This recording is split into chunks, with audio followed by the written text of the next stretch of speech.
Third is Suarez. Goodell comes running in. He's under it, makes the catch. Here's the throw to the plate. It's in the air. He is out! Cameron Rick hangs on! Oh, man, what a play! Deep to right field. Way up there, and way out! Second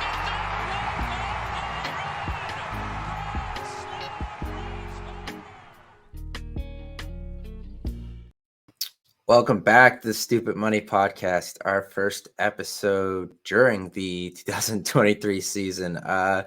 Phillies 4-6, a lot of overreactions early on, I'd say. I think outside of yesterday's game Sunday, most of those overreactions went away, but there's still a few out there.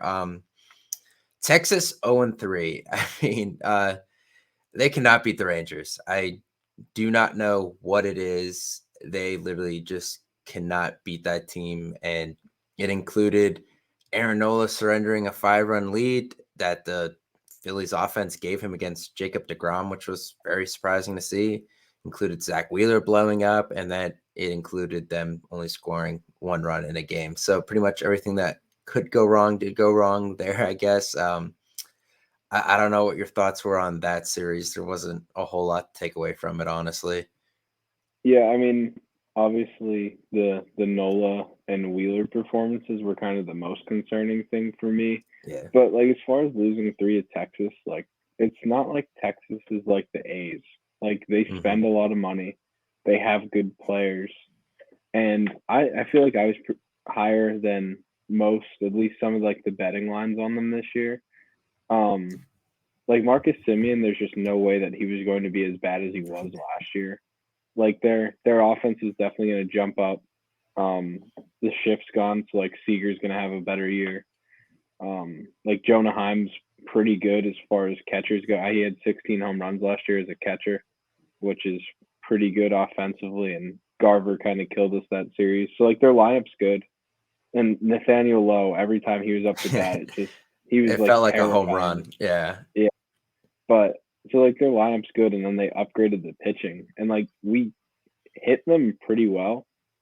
Like I feel like for the majority, the Sunday night game was pretty low scoring, but I feel like Perez is a pretty bad matchup for us. It's kind of like a crafty lefty that just flips sinkers up.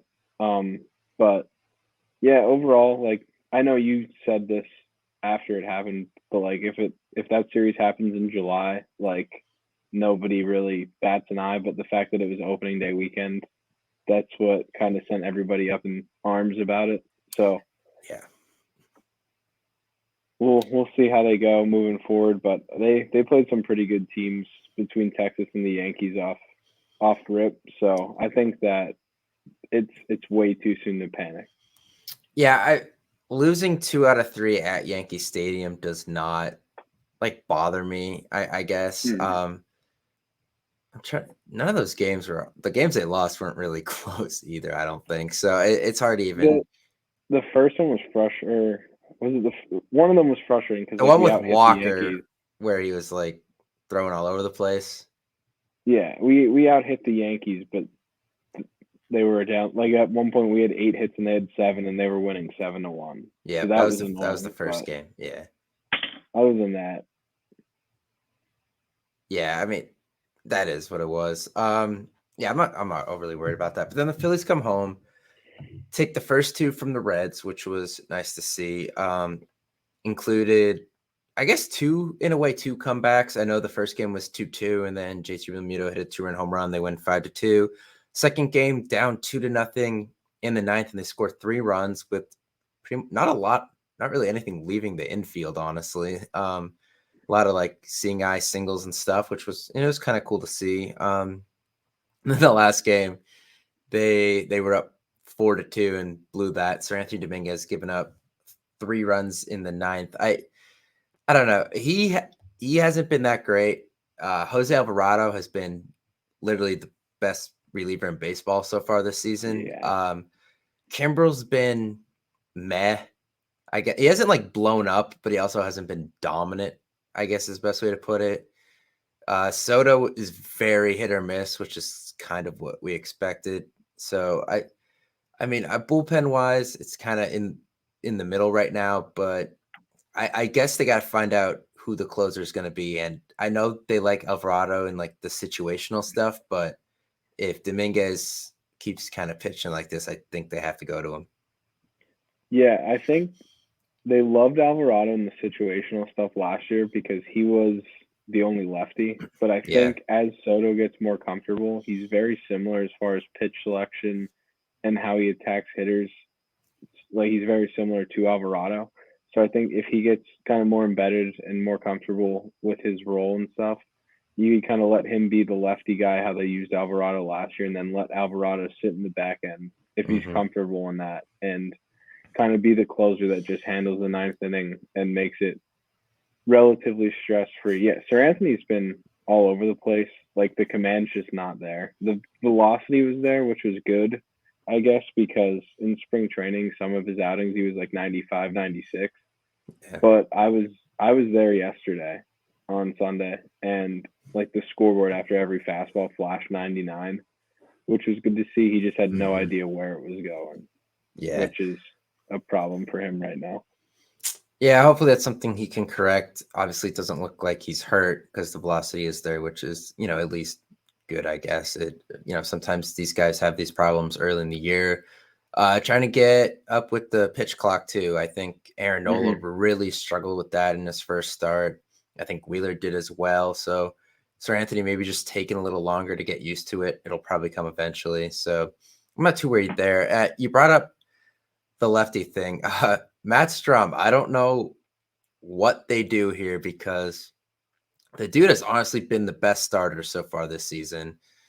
He hasn't given up a run, right? He went 4 or 5 scoreless against the Yankees and now 5 scoreless against the Mets. Obviously, it's very small sample size, but he fills up the strike zone. He's electric. He's animated, which is nice. Nice to see someone with some energy out there. I don't think Ranger's coming back until May because they said he has to go on like a rehab assignment and it'll probably be 2 or 3 starts. So that's 15 days and we're already April 11th or whatever it is. So he's going to get some more opportunities. I guess we'll see how it goes. But, I don't know what you think, what they're going to do there when Ranger comes back. Is Falter out of the rotation? Are they going to keep Strom? Are they going to go 6? I don't know if they'll go 6 just because you want Nolan Wheeler to make as many starts as possible. It kind of helps your chances of winning when those guys pitch. But I'm just interested what you think goes on with Strom when Ranger comes back. So Strom's definitely been the best starter, but like if you're just looking at we until Ranger gets back, we want a lefty in the rotation. Like if you look at moving one of them to the bullpen down the road, like Falter's stuff just does not play in the bullpen. Like even against the Reds the other day, like he was getting barreled. Like everything was coming off the bat at over 100. So like I don't think that'd be the move to the bullpen. And it's interesting because like just thinking from like basic like Little League, they always had these pitch counts and it's like, 50 pitches, 55 pitches, you need like 2 days of rest or whatever. If you're limiting Strom to between like the 50 and 75 mark, which they said they were going to stretch him to 75 today, and they pulled him at like 50, like somewhere between 50 and 60. Yeah. I don't know if that was because of the score. Yeah, I don't know. That was weird. I think it might have been because he sat for a while between like the 2 innings because we had such long offensive innings. But still, say your cap for him is at 75. Like he said the other day that he wanted to like come out of the pen. So like if he's telling you that he's able to come out of the pen, if you just want to use him as a 5th or 6th day starter and then let him maybe 3 days removed from a start 1 day before, the guys throw bullpens in between their starts anyways. Like if he's comfortable, instead of using the bullpen as like maybe 1 inning of work, even if he like say he gets into trouble that inning, you cap him at 20 pitches, whatever a bullpen would be. Just let him go out there and eat up an inning.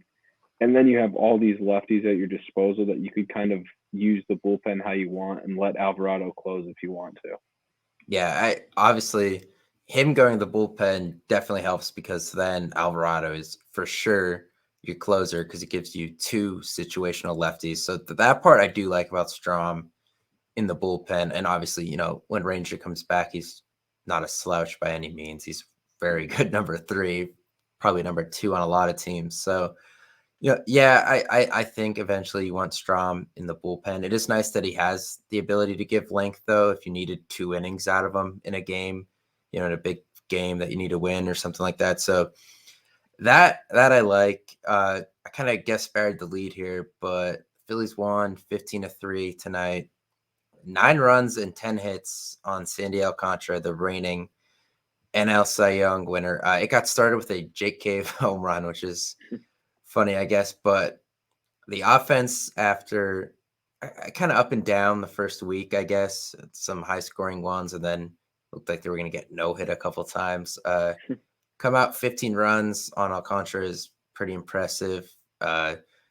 Bohm and Castellanos seem to be, and Stott too. I'll give Stott some credit in the leadoff spot now. Seem to be really carrying the weight here, especially there's not a lot of power in the lineup right now. Yeah, Schwarber's swings look a lot better as far as the power aspect, like especially tonight. But yeah, sticking with the 3 guys that you mentioned, I understand what they were doing, kind of keeping Stott lower, that like in the sense that you want to lengthen the lineup and make it seem that you have the deep lineup. There's no soft spot for a pitcher to kind of relax. But that doesn't do you any good if the top of your order's not grinding out at bats or just striking out all the time, which we saw the last week, especially the Red series. The first 3 in the order were horrid. Yeah. Like a lot of strikeouts, not even really competitive at bats. A lot of them are 3 or 4 pitches, maybe 5 if we were lucky. But I think moving Stott up there, even whether it's 1 or 2, like we saw tonight, that the 1 inning, that's how the top of the order should work. Stott gets on, steals, Turner bloops a single over, steals. Like it's just that's what when you sign Trey Turner and look at the top of the order, granted you expect Harper or Schwarber to be up there, but that's what you want to do. You want guys who can steal bases, run the bases, get on in front of your power guys and just manufacture runs that way. Yeah, I like that Schwarber is now 3rd because to me, if you're going to bat him, I know 3rd's still kind of close to the top of the lineup, but if you're going to bat him at the top, it has to be 1 just because of the swing or miss or walk, homer, whatever you want to say, the 3 true outcome guy that he is. He doesn't work in the 2-hole as much when you have Turner, who wants to run, wants to steal bases, and just need a contact guy behind him. Now he's still behind him, but now Schwarber being more in an RBI role with Turner, who makes a lot of contact, having someone who was also fast in front of him, it helps a lot more because guys are on bases more, they're running more. I think moving Schwarber back is the right move. And, Castellanos now in the cleanup spot. Now we'll see tomorrow when Realmuto comes back. I wouldn't touch the top 5 though. I think Realmuto is the guy who needs to move down. I think he's kind of been a weak link. I know he had the big 2-run home run in the 1 game, but outside of that, he has not done a lot this year. Whereas Castellanos leads the league with 7 doubles. Bohm is on fire with 3 home runs and 11 RBIs. Those guys need to stay up. And obviously Schwarber is going to be up there because it's who he is. I think Realmuto needs to be the guy that drops to 6 or maybe even 7, because if you want to put a lefty in there, Marsh has been excellent so far this year.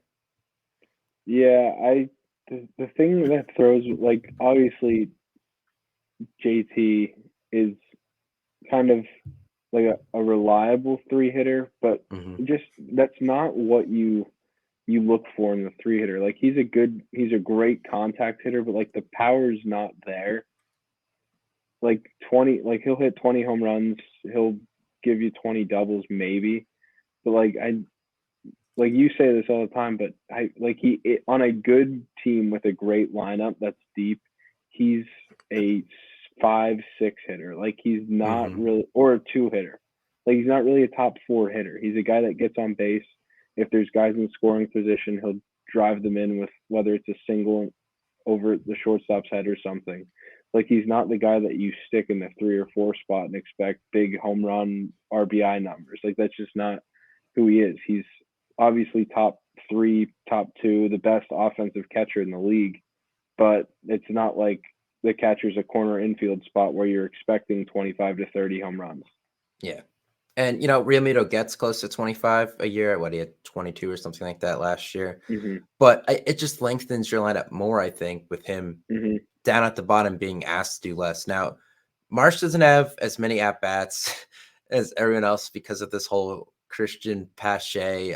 Marsh can't bat against lefty thing, which really needs to go away, and hopefully it does after tonight. But Marsh honestly leads the team in OPS with a 1.352 over 1,000, way over 1,000.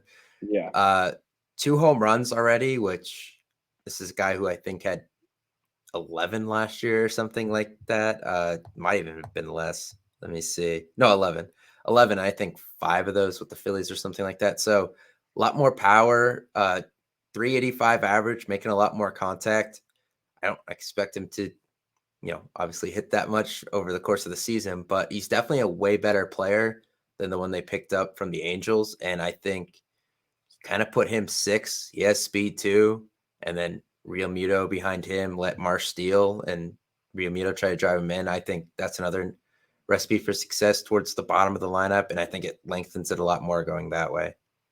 Yeah. And especially if you kind of stagger, if you go like Castellanos 4, Bohm 5, Marsh 6, and JT 7, like Bohm and JT seem to have a little bit lower strikeout rate, so you're kind of staggering the strikeout guys between Castellanos and then a contact guy, Marsh, JT, a contact guy. It's like you're giving yourself more opportunity. If there's guys on base, the strikeouts won't necessarily kill a rally if you kind of stagger those guys instead of lumping them all together.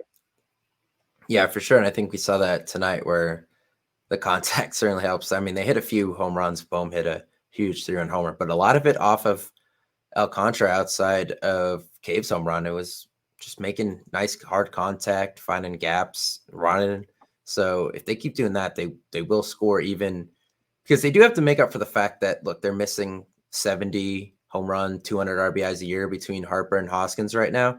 You have to, Amundo Sosa's a nice player. I like him, but putting him and Cody Clemens in the lineup does not make up for that. They're decent fill-ins, but they're not that. So you have to find ways to make up for that, and by running and moving guys over, it certainly helps. So they kind of have to keep doing that. And I hope Thompson sees what happened tonight and kind of sticks with the same lineup, because I think it works for now.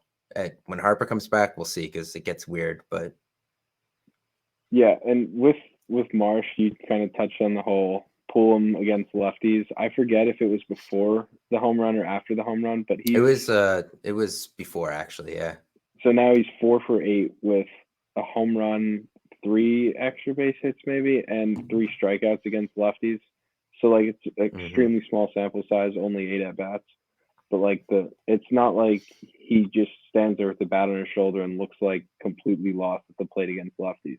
Like he's still a professional hitter. And if you trade your best hitting prospect at the time for him, you owe it to yourself, the organization, to give him a chance to prove he could be the everyday guy that you're trading a valuable piece of your organization for. Yeah, Ohape is going off with the Angels right now, honestly, as their starting catcher already. So yeah, it would be a bad look to say we traded him for what we consider a platoon player. I guess is the best way to put it. I think just keep riding it with Marsh. You have enough, even without Harper and Hoskins. I think you have enough pieces around him where if he has a couple bad games against the lefty, so be it. It doesn't help him. It doesn't help the team for him to just, hide from the lefties. You have to face it eventually. I don't know where we get off. What is he, 25, 24? I don't know where we get off thinking a player of this age is automatically a platoon player without giving him a chance to prove you otherwise. It is very odd, and I hope after today, yeah, it is, and I hope after today they see that, and now we get to ride with him. And it also upset Christian Passe is awful, and they Yeah. really can't put him out there. So that also kind of helps in a way. Yeah, and if you as an organization, if you truly believe in Pache and whatever the raw tools are, just give him like 2.5 weeks off. Let him actually kind of get integrated with Kevin Long, and for our sake as fans, keep him like out of sight, out of mind, so that maybe in like 3 weeks, if he's like back in the lineup and you want to try it all over again, the whole Pache experiment, Yeah. like just give him kind of a fresh start where it's not right in our face, because he did have some costly errors the last week in games that were pretty close. Mm-hmm. Yeah. So that's all good points. If you kind of get this moving along a little bit. Last guy I want to talk about, Trey Turner. Our first glimpse of him over the last 9-10 games or so. 349 average, 2 stolen bases, a couple triples, a double. He's hitting the ball like crazy. I was now it's still early. I was expecting a little more power, like a couple homers and some more doubles, but this dude hits. Like 9 out of 10 games he has a hit now. Yeah. I think 3 more hits tonight. He gets on, and he's fun to watch run too. He certainly is. I want to see how many he scored 7 runs so far this season. So yeah, 7 runs scored already. That's a pretty good number through 10 games. So he's making things Yeah. happen. I think right now, I mean, we saw like in the World Baseball Classic, we know the power is there. Yeah. And he's even like his extra base hits, they haven't really been like power extra base hits. They kind of been like cue shots down the line, or like line drives that are in between in the gap, and he just uses his legs to get to second or something. I think he's in between right now. It seems like the changeups are getting him a lot. He's kind of guessing fastball and swinging over the top of changeups. So I think just as he gets more comfortable and into the season, I think the power will start to come. But Yeah. that's just been, he's aggressive early in the count, so guys are kind of taking advantage of it and just having him swing over top of changeups. And then before you know it, he's down 0-2 and he's kind of fighting. Mm-hmm. But I think as time goes on, the power will start to show up as he gets more comfortable in his at bats and stuff like that. Yeah, I think so too. It'll come, but yeah, he's been fun to watch so far. I have definitely enjoyed it. With his track record, I like, it's not like he's one of these young guys. Like we know what Trey Turner is. I think it's pretty safe to say. Yeah, I think so. So 4-6 on the season. Obviously, a lot of people who I think just watched the playoffs last year weren't used to losing. Thought the season was over at 0-4, and I was like, you guys clearly weren't here when they were 21 and 29 and fired the manager and made the World Series, but whatever. They do have a chance to make up a lot of games though over the next 10-ish games or so. You got 2 more with Miami. You just got through Alcantara. Now, yeah, Miami has a couple other tough pitchers, which you're going to have to deal with, but manageable. 4 at Cincinnati, just took 2 out of 3, probably should have won all 3 against them. Then 3 at the White Sox, who are they're 5-6 right now. They're average, I guess is the best way to put it. I don't know. They're not what they used to be. And then 3 at home against Colorado, or 4 at home, excuse me, against Colorado, who's 4-6 as well. So in that, what do we got there? We got 13 games. In that 13 game, I think they could go, if they go 8-5, 9-4, like we're back, up on the upward trajectory before the schedule gets hard again, because after that it's 3 against Seattle, then 3 at Houston, and 3 at the Dodgers. So a tough 9-game stretch after that. So it'd be nice to get over 500 heading into that. I think they can do it. Especially if Wheeler and Nola kind of get back on track. Yeah, it's just like looking at the schedule, the rest of the Marlins series, they have 2 good arms. And then we go back to Cincinnati. We saw Green and Lodolo, 2 pretty good arms, and we missed Graham Ashcraft, but he pitched tonight, so I'm assuming that we'll see him over the weekend. Like that's 3 pretty good pitchers there. And then Chicago's just weird because they have Cease, They have Lance Lynn. Kopech's been getting hit pretty hard. I don't know who we're going to get in that series. It's still a week and a half away. But, like, they have good arms too. So I guess it just depends on matchups. And a lot of those guys are all fastball pitchers. So it'll just depend on how we're seeing the fastball and how they kind of go about working counts, because Cincinnati's bullpen didn't, like, Diaz was their, like, big arm, and we saw once he got past 15 pitches, he had no idea where the ball was going. So I think they just, if they go into those games with good game plans as far as working pitch count or jumping on fastballs early, I think that they should be in pretty good shape to come out of that stretch with a pretty favorable record. Yeah, it would be nice just to get over 500 with that stretch. I think they will, and then obviously it gets tougher, but we'll deal about that then. So yeah, I think as long as they keep the lineup this way, and I expect Nolan Wheeler to keep getting, they both were a lot stronger in their second starts than their first, and no, they don't. One of them misses the Reds. Nolan misses the Reds, right? Because they pitched the next 2 games, right? Yeah, so Nolan will not get another crack at the Reds, but Wheeler will. So we'll see how that goes.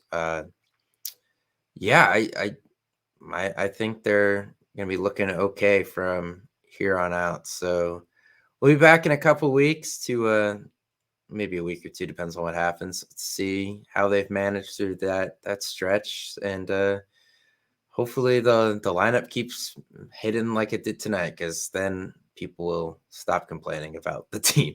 So, all right, thanks for watching.